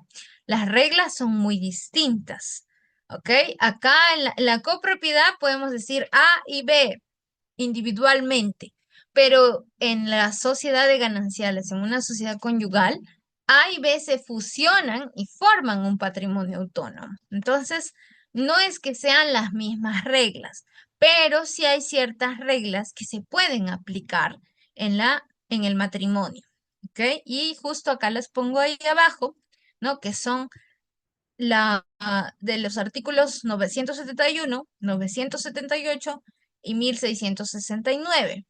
Entonces, esas reglas de la copropiedad podrían aplicarse también en el matrimonio que está bajo una sociedad de gananciales, ¿ya? ¿Cuáles son? La 971, reglas que se establecen la toma de decisiones sobre el bien común, o sea, los bienes sociales. Acá el bien común sería como los bienes sociales. El 978, que regula el acto de disposición de todo bien común o una parte física del mismo por uno solo de los copropietarios. ¿Ok? Y el 1669, que regula el contrato de arrendamiento de un bien común por uno solo de los copropietarios. ¿Ok? Entonces, acá hay que tener mucho cuidado con este precedente porque no aplica para todas las reglas de copropiedad. Algunas podrían aplicarse, pero hay que aplicarlas también teniendo en cuenta que no es una copropiedad, sino es una sociedad de gananciales, ¿ok? ¿Qué más nos dicen los precedentes? Que las reglas de tutela de derecho de propiedad deben estar esencialmente orientadas a impedir en todos los casos el ejercicio abusivo de los derechos inmobiliarios de uno de los cónyuges, cuyo comportamiento a su sola iniciativa se impulse para tratar de disponer de los bienes que pertenecen a la sociedad de gananciales. Este precedente, que es el C, básicamente es como que refuerza, ¿no?, la decisión de la Corte, al menos la del voto en mayoría, por tomar esta posición de la nulidad, ¿no? Porque se quiere evitar el ejercicio abusivo de derechos también, ¿no? Que podría ser una razón por la cual el cónyuge esté actuando de manera individual sin tener en cuenta a su otro cónyuge. Ahora, la D nos dice, la actuación conjunta a que se refiere el artículo 315 constituye la regla para los actos de disposición de bienes sociales. Ahora, esto es básicamente lo que hemos estado estudiando todo el rato, que el 315 es la actuación conjunta, se entiende como los actos que tienen que realizar tanto cónyuge A como cónyuge B, ¿no? Entonces, toda la disposición de bienes sociales tiene que hacerse con una actuación conjunta. Y ojo, solo hablamos de bienes sociales. Los bienes propios siguen teniendo sus propias reglas, que son que cada persona puede disponer de ellos a su arbitrariedad. ¿Qué más nos dice el precedente E? Nos dice, para disponer de los bienes sociales se requiere que en el acto de disposición intervengan ambos cónyuges por mandato expreso del 315 como elemento constitutivo necesario para que este acto jurídico sea válido. Entonces, eso nos quiere decir también lo que hemos estado estudiando, que sí o sí, para que el acto sea válido, tienen que intervenir los dos cónyuges. Entonces, acá ya estamos hablando de validez. ¿Qué nos está diciendo la Corte? Que si no participan los dos con su manifestación de voluntad, el acto no es válido. Por ello, acá dice, el acto de disposición de un bien social realizado por solo uno de los cónyuges sin la intervención del otro es nulo por ser contrario a una norma imperativa de orden público, según el inciso 8 del artículo 219 del Código Civil, que esto está en el artículo 5 del título preliminar del Código Civil. Ok, entonces nuevamente acá esta es es básicamente la decisión de la Corte, ¿no? De decir que se está optando por la tesis de la nulidad por la razón de que esto contraviene al orden público. ¿Qué más nos dice el precedente F? Acá nos habla de la ineficacia, ¿no? Nos dice, tratándose del caso referido en que un cónyuge va a disponer del bien social, que actúa en nombre de la sociedad de gananciales, excediéndose de su poder otorgado por el otro cónyuge, son actos ultravires. El acto debe reputarse como ineficaz en virtud del artículo 161 del Código Civil. Nuevamente lo que hemos estudiado, ¿no? Recordemos el artículo 161. Acá está, ¿no? Cuando el cónyuge tiene un poder, muestra un poder, se excede de sus facultades en ese poder, pero tiene un poder y X actúa pensando que ese poder representa al cónyuge A. O puede ser un poder falso, o puede ser un poder caducado, ¿no? Pero existe un poder. Entonces, esto también hace que la situación cambie y por eso es que en este caso específico se opta por la ineficacia. ¿Ok? Ahora, como esta es una crítica que realiza el profesor Jimmy Ronquillo, quien nos dice que como bien se señala en la regla vinculante, el acto será ineficaz en aplicación de lo previsto en el 161, pero el 161 no termina siendo del todo acertado, pues únicamente hace referencia a aquellos casos en donde el falso representante se excede de las facultades, omitiendo mencionar los casos en donde el falso representante actúa sin poder porque nunca lo tuvo o porque el poder que tenía feneció. Y en estos supuestos también aplica el artículo 161, ¿no? O sea, acá el precedente falla en no describirnos que si el poder ha fenecido o si el poder era falso, también aplicaría la ineficacia, ¿no? Porque acá si ustedes leen el precedente F, nos dice excediéndose del poder especial, o sea, el cónyuge actúa excediéndose del poder.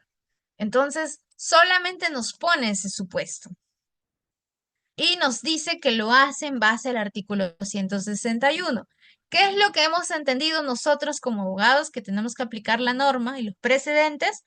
Pues que la Corte omitió en los casos donde no hay poder o hay un poder falso y los casos donde el poder ha caducado, ¿no? Lo omitió, pero lo vamos a considerar porque mencionan al artículo 161, entonces vamos a utilizar esa referencia para entender que la Corte también quiso decir que en estos casos va a ser ineficaz, ¿no? Por eso es que este pleno también es criticado, porque pues también no ha sido preciso en algunos detalles. Y finalmente, el precedente final que habla de la acción reivindicatoria, que es el precedente G. Nos dice, cualquiera de los cónyuges puede reivindicar el bien que pertenece a la sociedad de gananciales, en el caso de que uno solo de ellos hubiera dispuesto de la propiedad en común. La acción reivindicatoria es una acción que tienen los titulares de una propiedad, ¿no?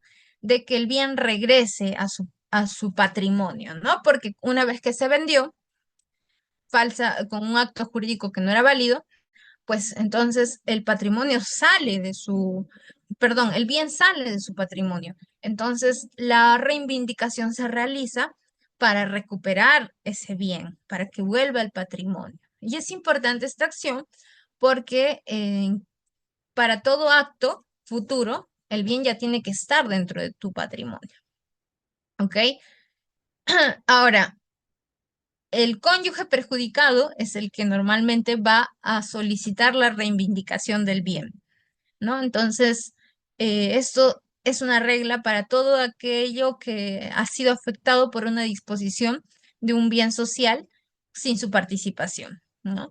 Entonces, acá nos dice también Jimmy Ronquillo que esta regla ofrece a los cónyuges un importante beneficio en la medida que si la pretensión de nulidad del acto jurídico se ve perjudicada por el paso del tiempo, al haber transcurrido más de 10 años sin que se cuestione el acto de disposición unilateral, deberá entenderse, ¿no?, que se puede solicitar la restitución del bien social sin límite de tiempo, pues la reivindicación es imprescriptible.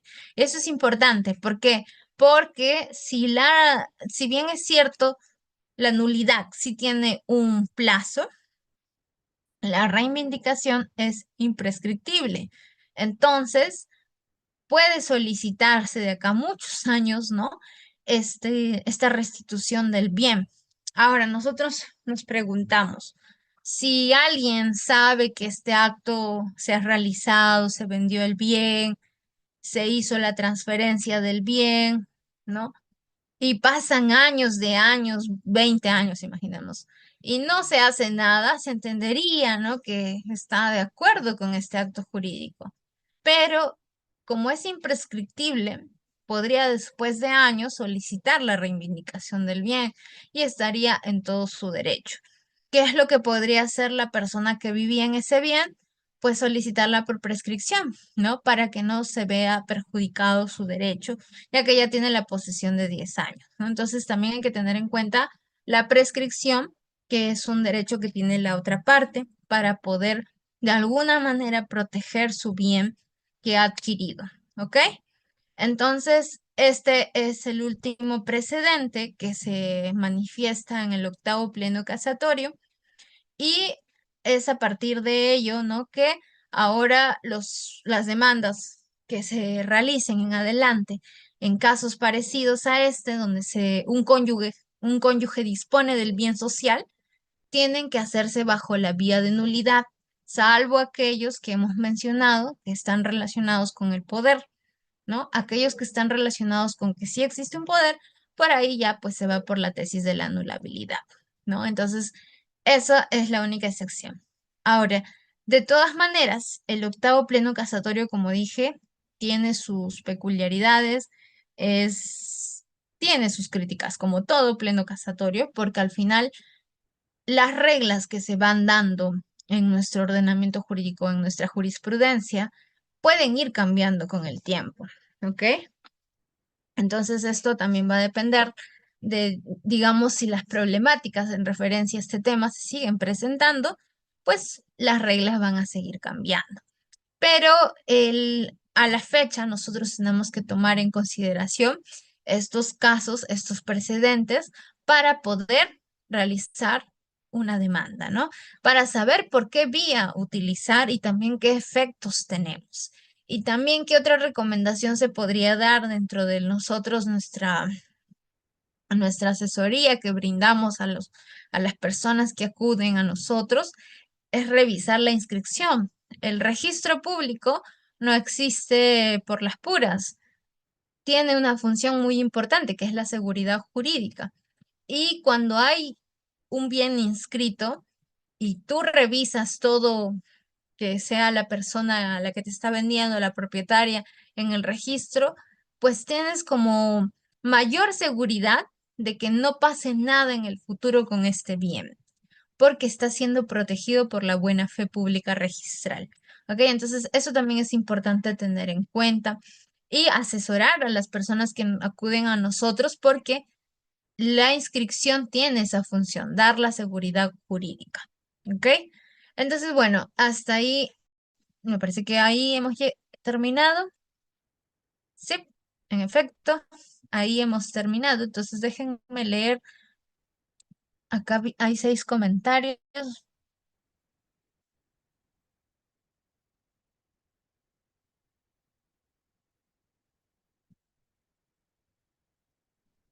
Dice Marcos, doctora, sobre los créditos realizados por solo uno de los cónyuges que por falta de pago afecten los bienes sociales, se puede solicitar nulidad.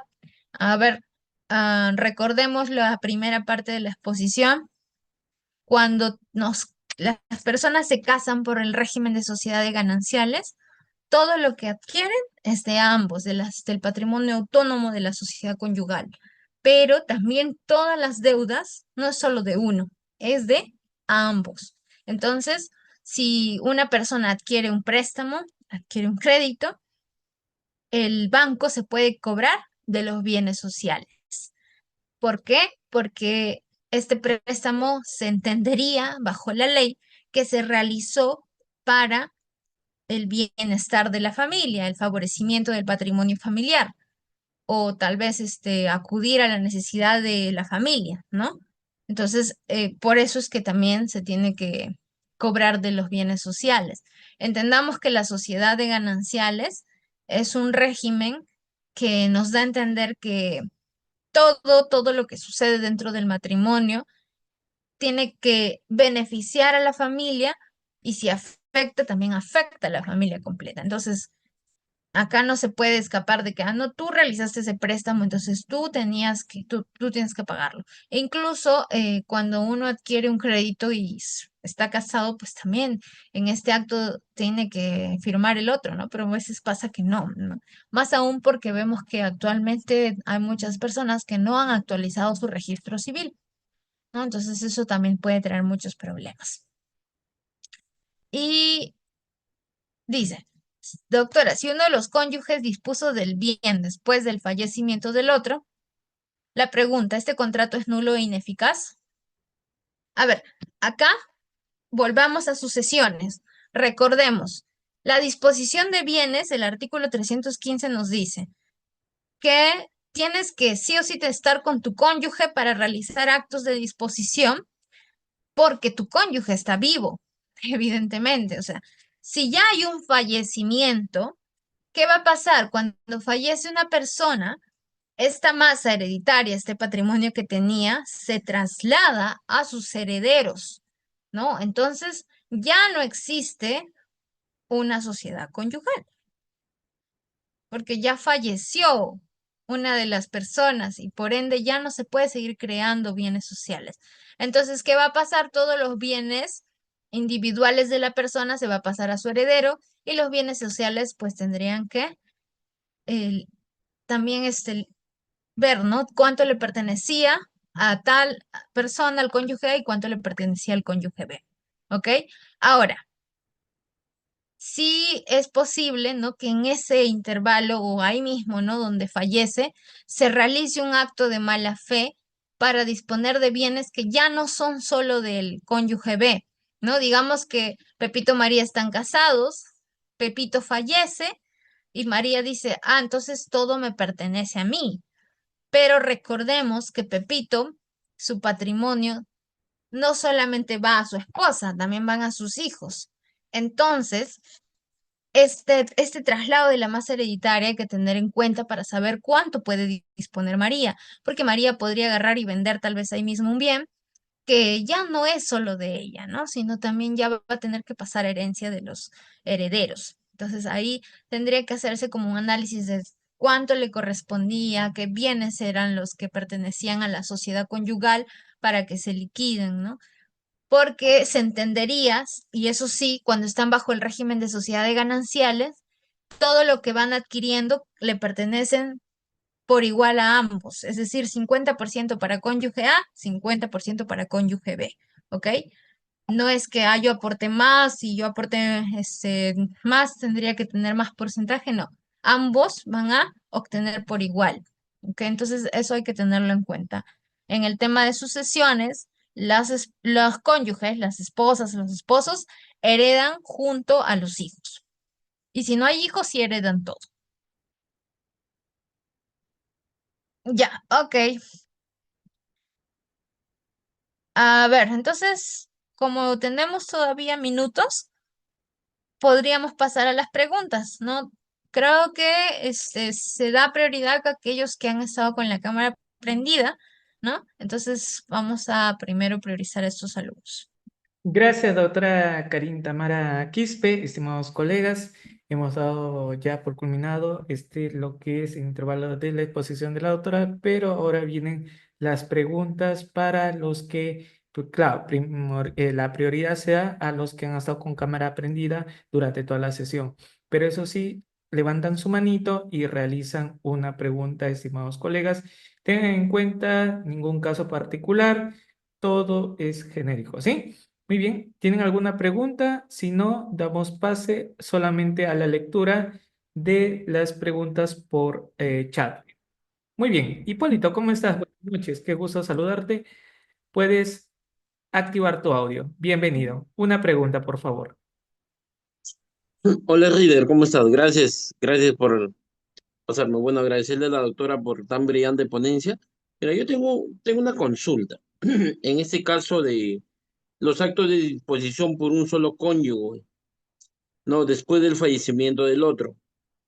Esto ya, también dice que el contrato es nulo, pero dígame, si hay buena fe, porque hay en algunos casos de que, bueno, la gente es que carece de medios económicos y en el apuro del fallecimiento, de, ¿cómo se llama?, los ajetreos del velorio, no tienen dinero y disponen el bien, ¿no?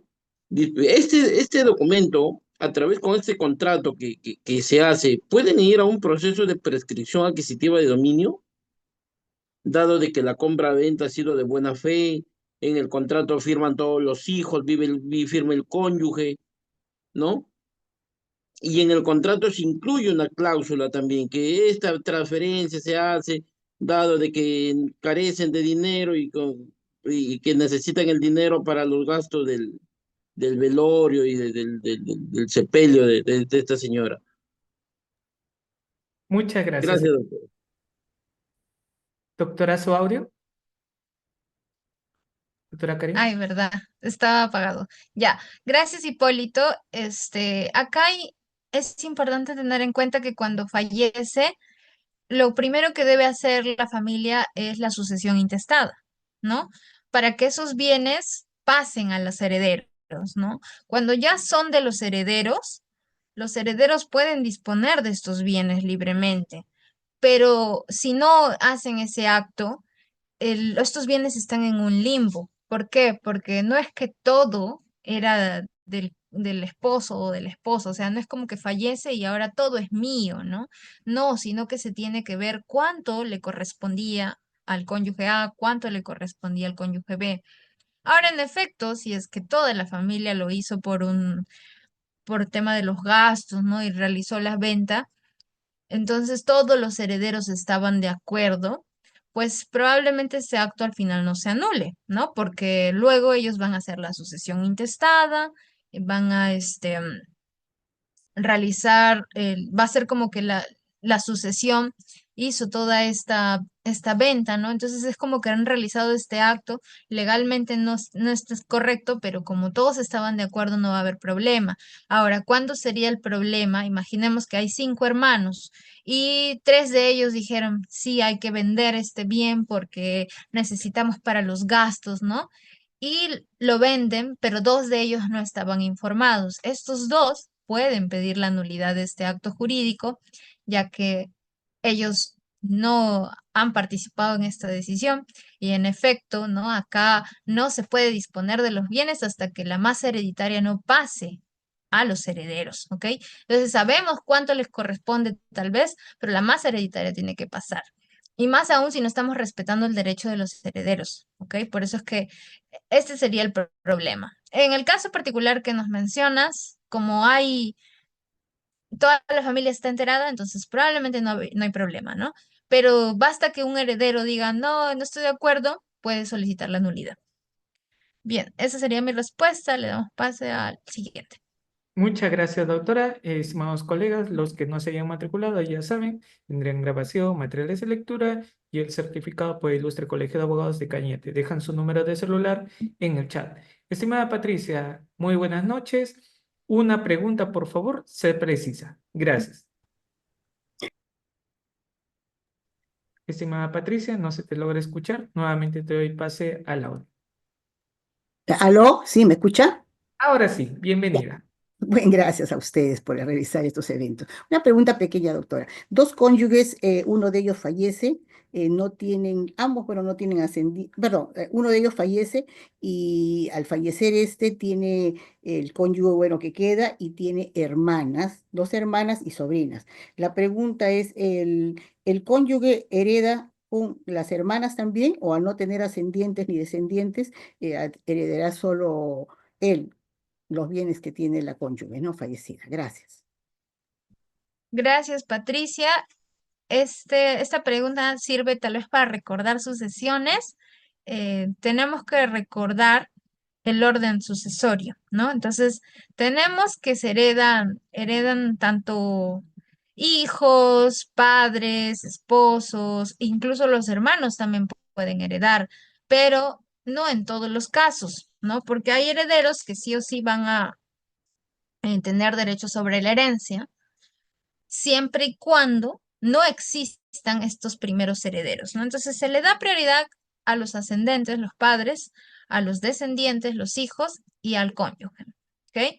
Solo si no existen estos, va a proceder a heredar los hermanos. Entonces, si me mencionas que en tu caso hay esposo o esposa, no me acuerdo bien, y hermanas, la herencia pasa solamente a la esposa, porque existe esta heredera, y las hermanas ya no tendrían derecho sobre esta masa hereditaria. Solo van a heredar las hermanas si es que no existiera la esposa. Ahora, otro caso común en relación a este es que no estén casados, ¿no? Que solo hayan sido convivientes, ¿no?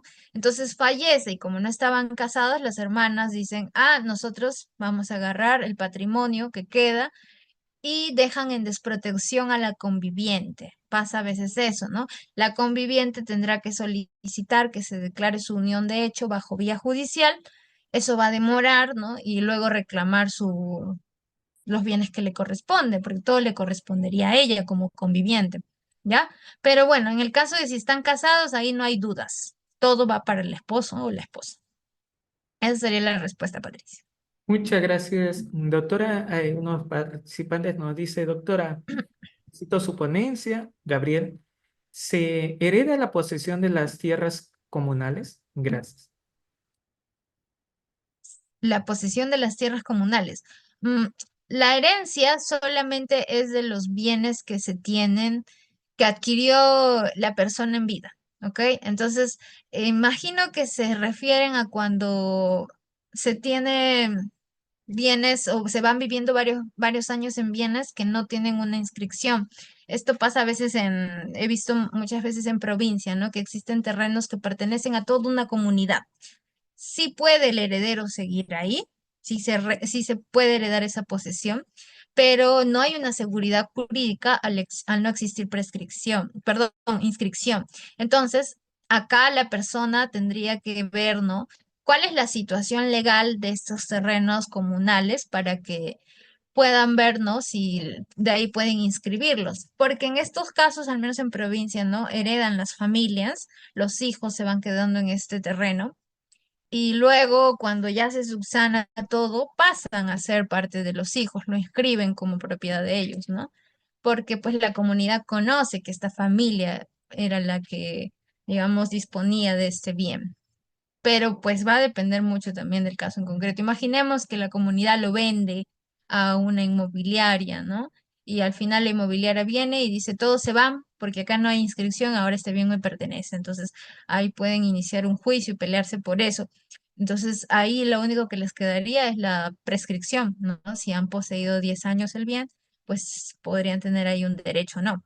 Pero recordemos que la inscripción nos da la seguridad jurídica, entonces puedes heredar la posesión y todo, pero al final te lo pueden quitar si este bien es inscrito a nombre de alguien más.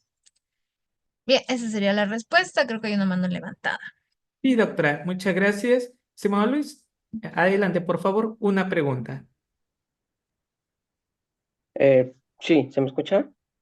Sí, adelante. Ya, no, era para fortalecer lo que decía la doctora, que muy buena respuesta. En relación a los terrenos comunales, no se pueden prescribir, claro está, ¿cierto? Tampoco se pueden heredar. Pero sí, cada comunidad tiene su norma interna y pueden llevarlo a la asamblea y la asamblea puede darle en posesión a bueno, pues a los herederos, llamémoslo así. Se les adjudica, es la palabra. Gracias. Gracias, excelente reforzamiento. Creo que las personas que tal vez han tenido más cercanía a estos casos podrían no tener como mayor conocimiento de esto, pero al menos en lo personal yo he estado en Jauja, ¿no? Y ahí veo que los terrenos comunales sí pasan a las familias, pero no es como que por ley pase, sino esto es ya, como dice nuestro colega, es una norma interna de la comunidad. No hay seguridad mientras no haya un bien inscrito. Muchas gracias, doctora. Si no tenemos más preguntas, a ver por el chat, voy leyendo, doctora. Algunos no son del tema. Nos dice Moisés, cuando un propietario de dos bienes, la viuda quiere venderlo, ¿cuál es el procedimiento para la venta? Por ejemplo, el carro está a nombre del difunto. Gracias. Gracias, Ryder. Sí, acá veo, dice, de dos vehículos. Ah, ya. Bueno, si es viuda, nuevamente es esto de la masa hereditaria, tiene que trasladarse formalmente por la sucesión, ¿no? Si es que le corresponde por derecho, ¿no? A la esposa una cantidad de los bienes. Digamos que es la única heredera, solo ella. Entonces, a ella le va a corresponder todos los bienes, igual tiene que hacer su trámite de sucesión para que legalmente ella ya se vea como la propietaria de estos bienes por herencia y ya puede hacer todo el procedimiento de vender los bienes, siempre y cuando el carro ahí está inscrito, ¿no? Porque no todas las personas inscriben sus vehículos, ¿no? Entonces, a veces, si no hay inscripción, puedes hacer la venta tú de manera informal, ¿no? Pero si el bien estaba inscrito, es necesario que hagas la sucesión intestada y luego ya puedes realizar la venta de este bien con toda facilidad. Esa sería la respuesta. Muchas gracias, doctora. No tenemos más preguntas. Algunas, como comentaba, son de otros temas. Doctora Karin Tamara Quispe, muchas gracias por muy buena exposición. Nos vemos en la siguiente sesión referente a Código de los Niños y Adolescentes. Muchas gracias, Ryder, y muchas gracias a los participantes de hoy. Han estado muy activos. Espero que se hayan llevado algo más de conocimiento del que tenían, ¿no? Y bueno, espero poder verlos en otra exposición. Gracias a Udeápolis también por el espacio. Entonces nos estamos viendo. Que tengan buenas noches.